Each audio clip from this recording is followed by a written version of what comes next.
Welcome to Keto Meals and Recipes.com. Today I want to show you how easy it is to make a very flavorful marinade and how to make this perfect moist spice grilled chicken. I just want to mention that in a previous video I have shown you how to make the cauliflower rice tabbouleh, and the reason I'm mentioning this is because it's the perfect side dish for this spiced grilled chicken as well. Both of them can be made within 20 minutes for a tasty, flavorful, quick meal.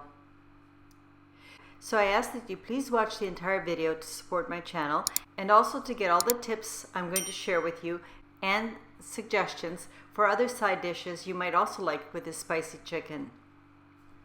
For your information, the macronutrient ratio for this spiced grilled chicken is 1:1, with 0.8 grams of total carbs, 0.2 grams of dietary fiber, resulting in only 0.6 grams of net carbs per each 230 gram chicken breast. To start with, the first thing you're going to have to do is to make the marinade. For that, get a small mixing bowl to which you're going to add all of your olive oil. To the same bowl, toss in your cumin powder, the dried Marinade spice, the allspice, salt, which I recommend you grind to a very fine powder, and lastly, the cayenne pepper for a bit of heat. Then stir very well to combine the salt and other spices with the oil. In order to have the oil and seasoning stick to the chicken breast, please make sure you pat dry each breast very well. And after pat drying each chicken breast, dip each one individually in the marinade, making sure that you're getting the spices on it as well. Then place the chicken breast in a casserole or some other dish to rest. And keep repeating until you've coated all of the chicken.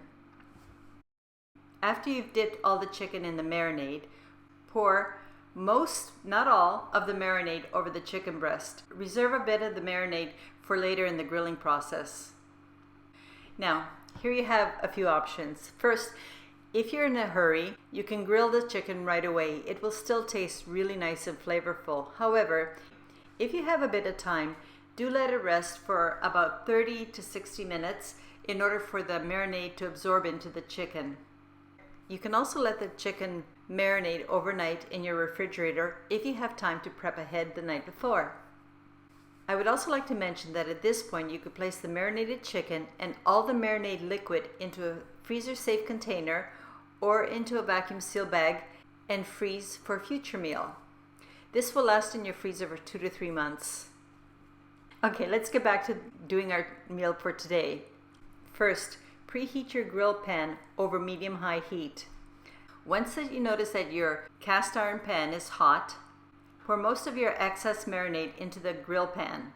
Use a pastry brush to spread the oil over the entire surface of the pan and a little bit on the sides as well.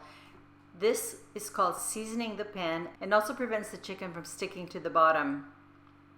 Then arrange the chicken breasts in the pan and grill the first side about 4 to 5 minutes. Here's a little hint of how to know when it's time to flip the chicken.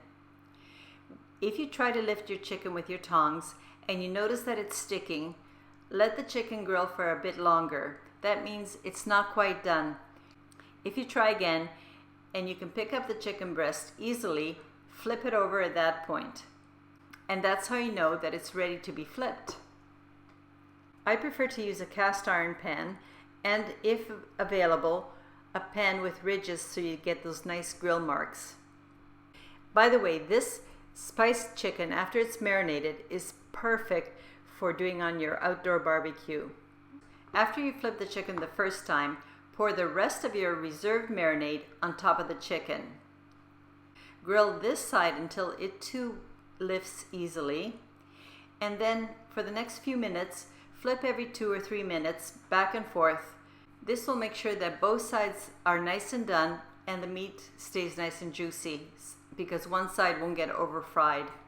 If you're wondering how you'll know if the chicken breast is done, you make a little cut at the thickest part, and if the liquid that comes out is nice and clear, your chicken is done.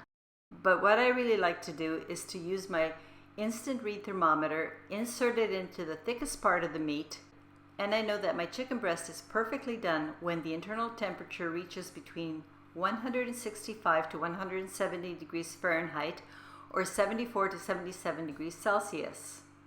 Grilling slowly at medium will probably take about 10 to 12 minutes for an average thick chicken breast. During the time that your chicken is grilling, you have enough time to prepare the cauliflower tabbouleh.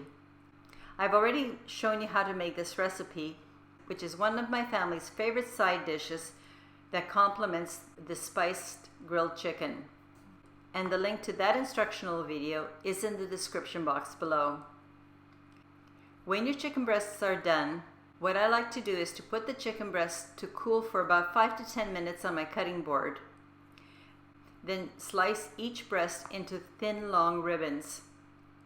Scoop up the sliced chicken breast and put it on my plate, along with a serving of the cauliflower rice tabbouleh.